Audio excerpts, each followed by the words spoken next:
This is part 5 in a series of videos in which I am restoring a number of Intel MDS systems. This is the chassis of one of them, and I showed this chassis in the previous video, but I'm hoping you can see a difference between how it looked in that video and how it looks now. I've completely stripped it, given it a very good clean. It was a uniform grey colour all over, but that's not actually the colour it's supposed to be. I stress here I have not refinished this, I haven't repainted it, all I've done is given it a very good clean. And one of the very nice things about these old Intel machines is how resilient the finish was, and it always cleans up really well. Even the inside cleans up really well, so the whole thing is now spotlessly clean. Looks like almost a new chassis. I've cleaned it inside and out. Inside it also cleans up extremely well, so looking inside, again it looks brand new inside. This greyer area here is the colour it's supposed to be, but that's the colour it was all over, but that was just dirt and grime. These are forced air cooled, so they do tend to collect a lot of dirt and grime over the years, but as you can see, clean up extremely well. Yes, I have cleaned the underneath as well, and it also gives me now a very good basis for starting to reassemble and working my way through the rest of the parts and giving them a good clean. Incidentally, if you do ever take these apart and fully clean them, there are quite a number of blind holes in the plastic moulding, and make sure that if you do use a liquid to wash these, that you block the holes before you wash them.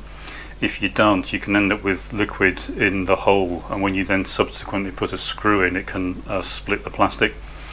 So this has now been cleaned, dried.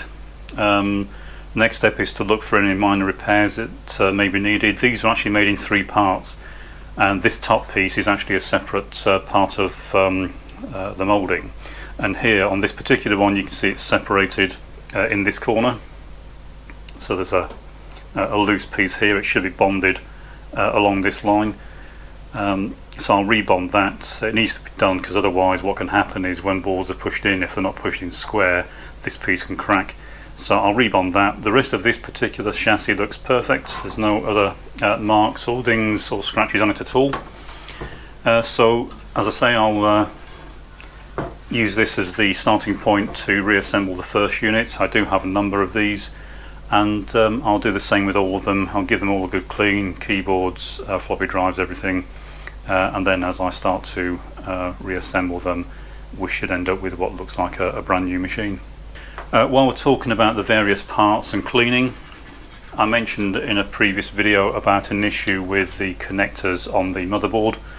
These are the good ones, so these black connectors, if you look at the previous video where I showed the motherboard, you'll know that the blue connector types had very small contacts, and they had a tendency to open up and splay away from the board and stop making good contact. These connectors tend to be much better. They still have a bit of a tendency to open up over time, but they are much better than the other ones, and do tend to make much better contact. What does happen is the slots fill up with dirt. You can kind of see in this corner, dirt gets in between the board and the contacts, and then you end up with some fairly weird behaviour from the machine. So again, I'll clean all these out. I'll make sure all the contacts are the right shape. I'll check each one under a microscope to make sure they're not deformed, and we'll go from there. But getting these fundamental things right will really save us a lot of pain later on. There's nothing worse than chasing faults around that don't really exist, and it comes down just to a poor contact somewhere. So I'll be going through these from the ground up, cleaning everything as I go, and hopefully what we'll end up with is units that look almost brand new.